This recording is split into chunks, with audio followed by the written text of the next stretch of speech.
Amy. I'm so excited to meet everyone. Thank you so much for having me. I'm here to answer any questions. Better Life is my whole job. It is my day to day. And what I like to say about Better Life, it is for the people, by the people. And so I am here to take your feedback, and we are going to just continue to hopefully create this website into something better and better. So I really hope by the end, you can feel comfortable coming to me with questions or concerns or anything, any ideas you have to make this better, because we want Better Life to work for everyone here on this call.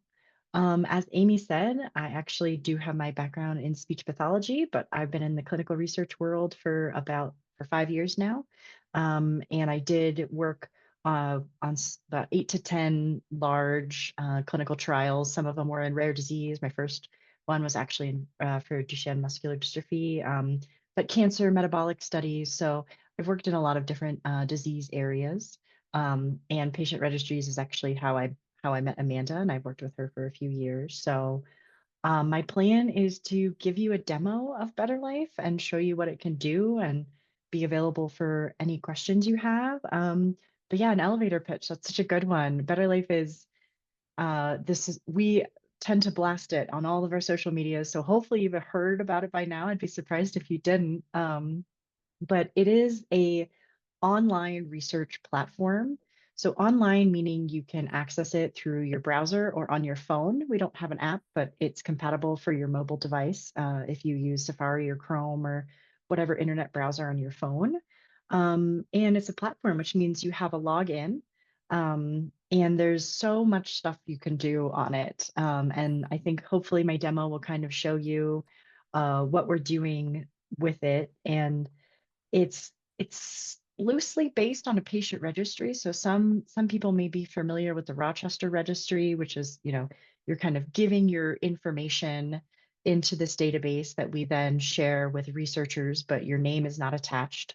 And so it can really help FSHD research in that way. But we said another registry is not good enough. People don't want to just put their name into an email list anymore. And so Better Life is kind of designed to help people with FSHD. It was really born out of a lot of focus groups of what does this community really need and want, and what are we lacking? And so, again, hopefully during my demo, I'll show you some things like that, but just kind of the key highlights that Amy had mentioned of we are providing uh, different recommended resources based on any symptoms you're logging or anything you'd like to know about. We're also using your survey information to match you with research opportunities. And as Amy mentioned, we also kind of have this community polling available to help you connect with other users and see kind of how you compare. So that's my brief off the cuff elevator pitch. So I'm going to start sharing my screen unless anyone, and I would just want to do a walkthrough unless anyone has any questions for me right off the bat. All right. Hopefully everyone is seeing my screen. Yes. Great. So if you as a lovely person on this call decide to join Better Life today, once you kind of log in and go through the consent process, this is what you will see. This is what Better Life looks like today for our users. We have this uh, our kind of fake person. We are kind of obsessed with the name Sue. So you'll see a lot of fake people here, but this is just to kind of demonstrate what it looks like. We have this welcome video from Amanda. I'm going to go ahead and make that one go away. So you'll see up here your available activities. And these are kind of the surveys that I mentioned. And the surveys are broken down into 3 different sets. These first sets are these really basic information that actually helps us match you with research studies. So your demographics, your health history, your your diagnosis, how that went, or genetic testing, things like that, and then FSHD management. So those are the basic surveys you take when you first log in. We kind of have these time estimates. And then also, if you need a break from them, you can start them and then come back later. You have a long time to finish these. So it's kind of go at your own pace, choose your own adventure. And one of the things that you'll notice is this insights and recommendations feed. And so I guess I'll just show you an example. So say we start the survey And we'll say that I am a young, say I'm a 17-year-old female. I'll just click through. I'm a student. I don't make a ton of money. Never been married, and I'm right-handed. This is just kind of an example one. So I'll finish the survey, a really quick one. So now it's logged in. I'm not going to have to do it for another year. I'll just kind of come in and see if my answers have changed at all. So it acknowledges that I've completed my survey.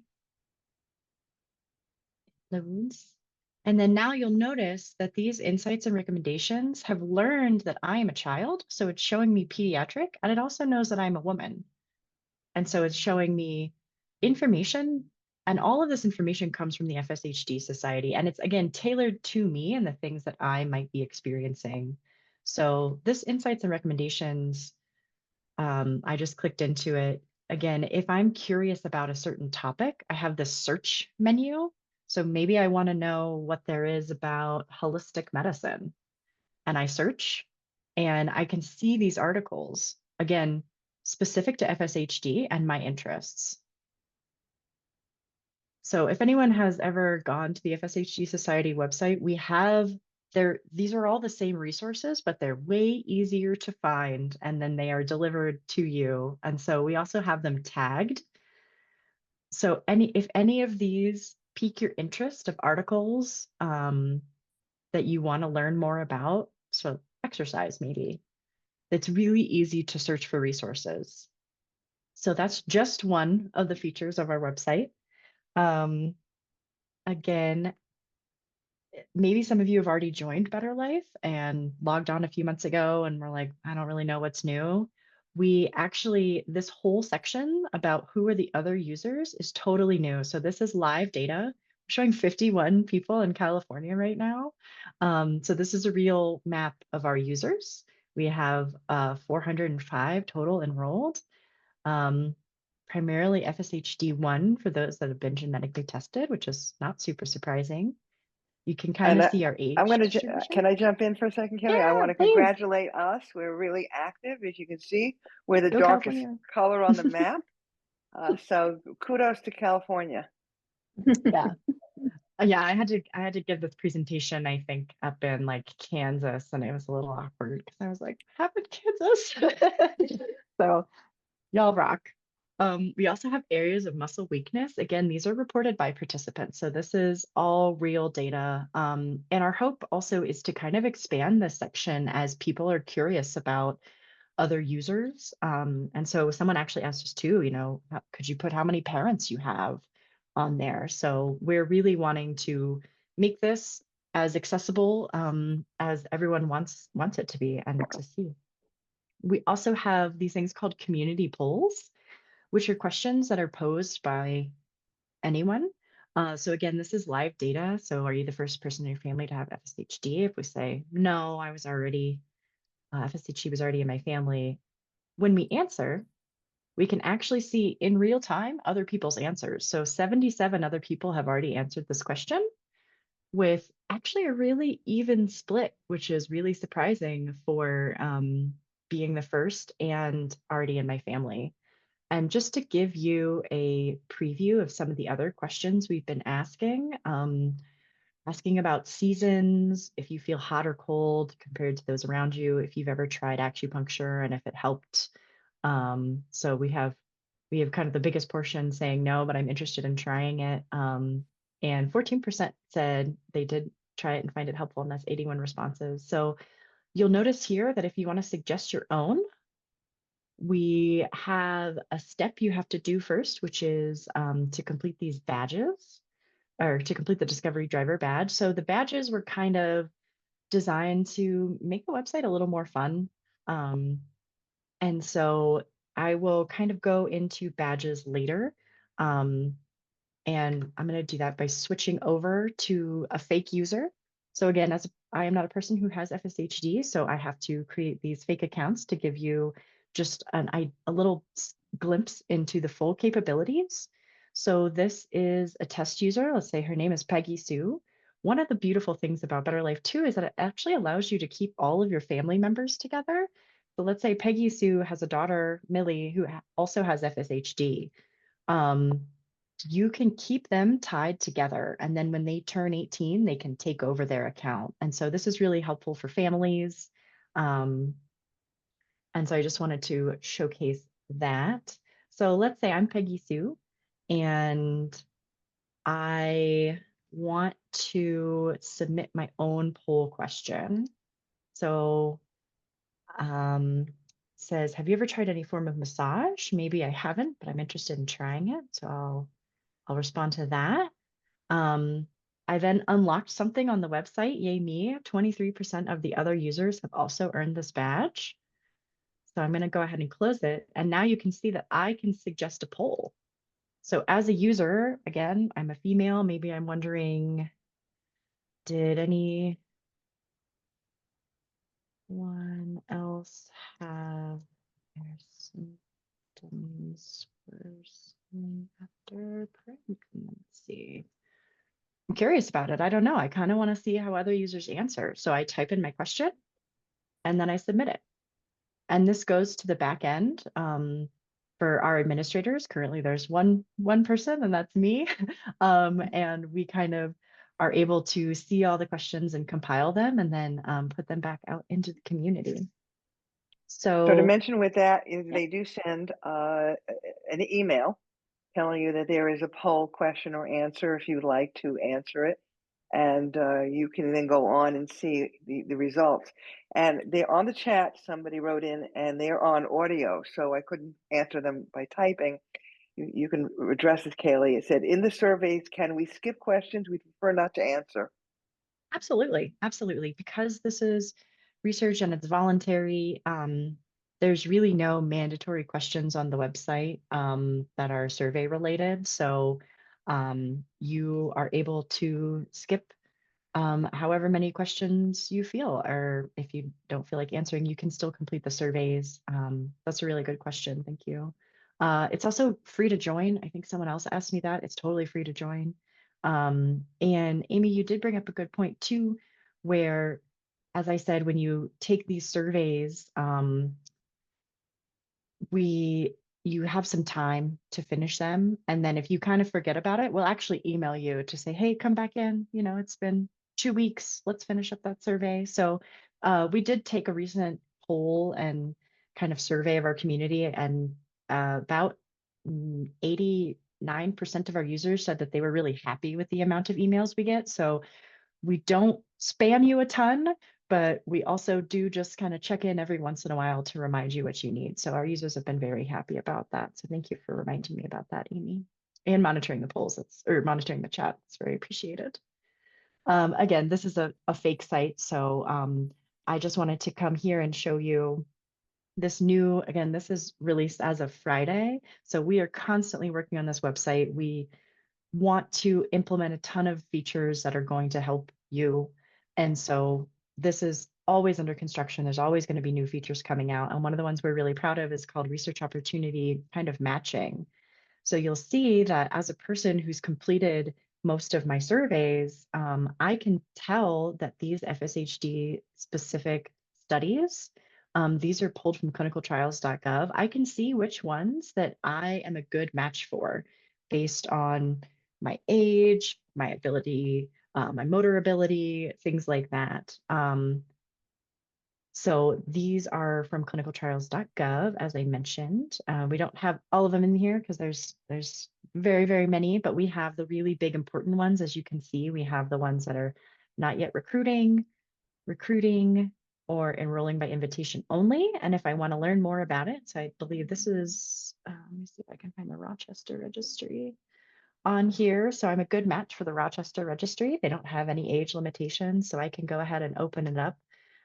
It gives me a brief description, the inclusion, the exclusion criteria. I can read more about it on clinicaltrials.gov, or I can follow this link to sign up. So the goal of this page was to really help our users more easily digest the information on clinicaltrials.gov and for it to be really apparent and actionable what you can do for different studies that you might be a fit for. So if I go back, and again, I'm Peggy Sue right now, And I, again, had this daughter that I mentioned named Millie. And Millie, I think, is only 17. So if we go over here, I can see the studies that she would be a good match for. But I could also see the things that she's not a match for, probably because her age isn't in the inclusion and exclusion criteria. So it takes some of the guesswork out of the studies that are going to be really easy for you to sign up for, or really easy for you to take action on.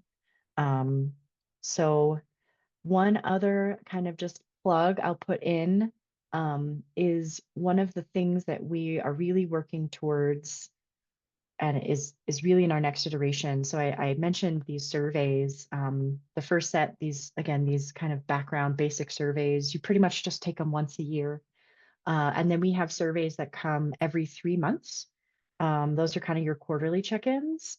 They track pain, sleep, fatigue, things like that. And our goal, it's not built yet. We're hopefully going to create a focus group and really make this kind of tool where you can say, you know, I want to kind of report of my year.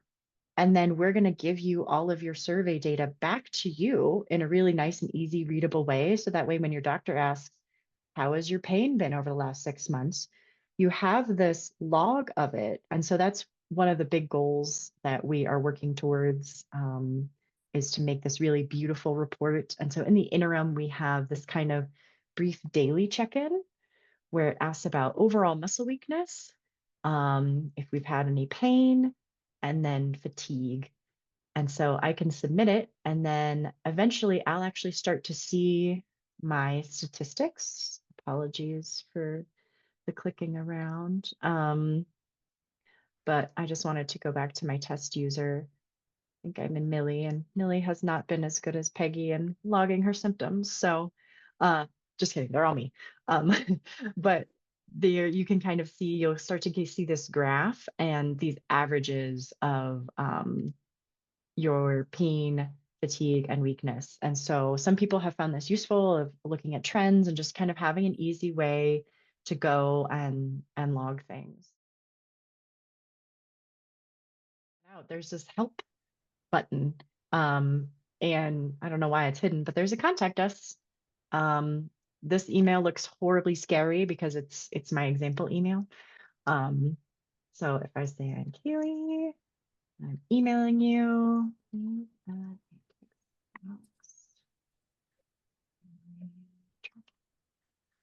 And I send the message, it comes to me and I compile them on a big spreadsheet. So we hear you. I mean, we check this email every day. We're very responsive, especially if you're having any technical difficulties. We get this. It's a real human behind it, and it's me. So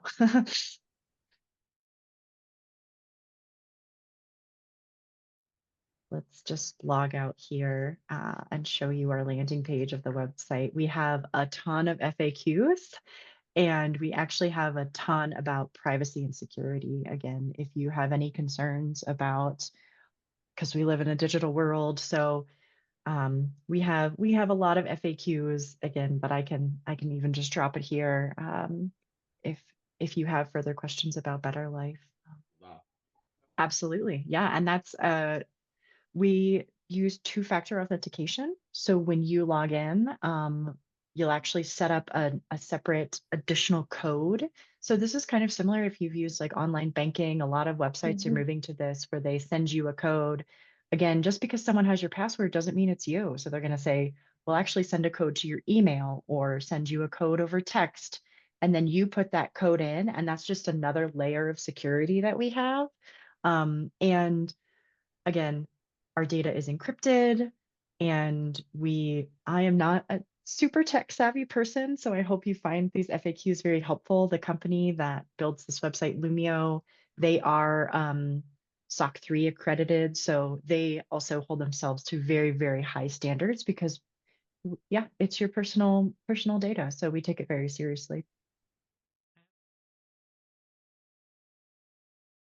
Our website, as I kind of gave this example with Peggy and Millie, is designed for families. And so if you are wanting to join Better Life on behalf of your child, again, it depends on the age. Technically, in Nebraska and Alabama, you got to be 18, and in Puerto Rico, you have to be 21. But assuming that 18 is the age of majority in most of the states, you can sign up as a legal guardian and say that I am a guardian.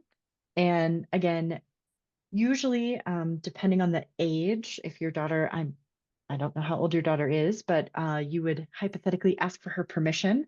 Again, if she's much younger and can't give you her permission because she's a toddler, then that's kind of skipped. But if this is maybe a teenager, you kind of really do have to say that, yes, I talked to my teenage daughter and she is okay with it.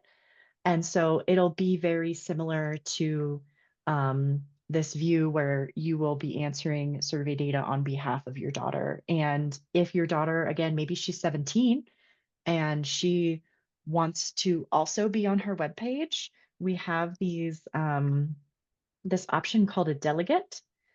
So again, maybe she's not old enough to be part of the study because she's 18, but she's 17 and is starting to take over her healthcare journey. You can add her email address here and say, this is my child. Um, and she will actually get invited and can have her own login. So you all can work kind of on the same profile together.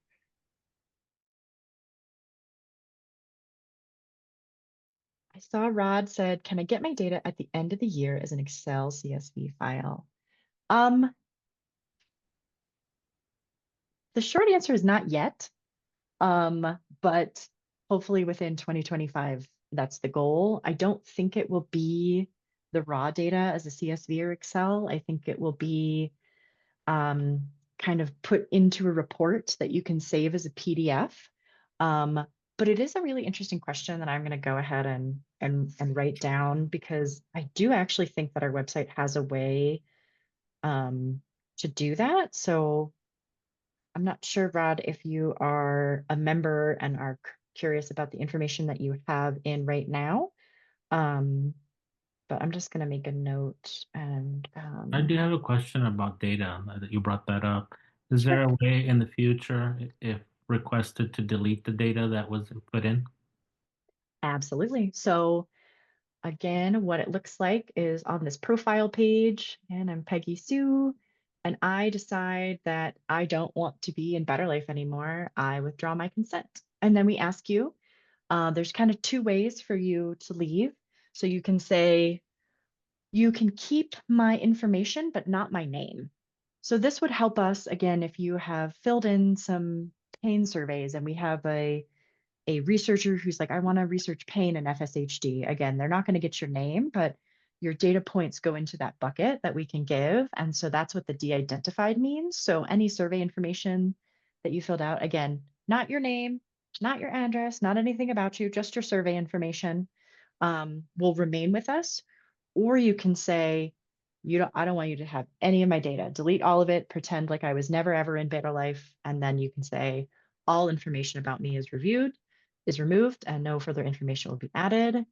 And then you can say, I changed my mind. And then you hit the withdraw button. And then you poof, you're gone. Can I And ask a in all events, all the data that would be shared with any clinician is de-identified. So whether you remain or you leave, which is of course your prerogative in both cases to withdraw permission, but if you are on here, even with your name and information, if a clinician comes on here and says, we're doing research in a certain area of FSHD, give us the data you have from the responses on Better Life so that we can compile that as part of our trial. They will get all of this information, but it will be de-identified. The only people who will know is, I'm assuming, Kayleigh, will have a source number so that if they come back to us, we can figure out who the person is, but that no one else can find that out. Is that correct? Yes, ma'am. They only see this kind of special alphabet soup and they're like, oh, 82Q star. This is their data. Again, who is that? Only we have the linker. Again, as a person who's trained in ethics and is on the study, working for the society who houses and oversees this data, we have the linker, but none of the researchers are going to know.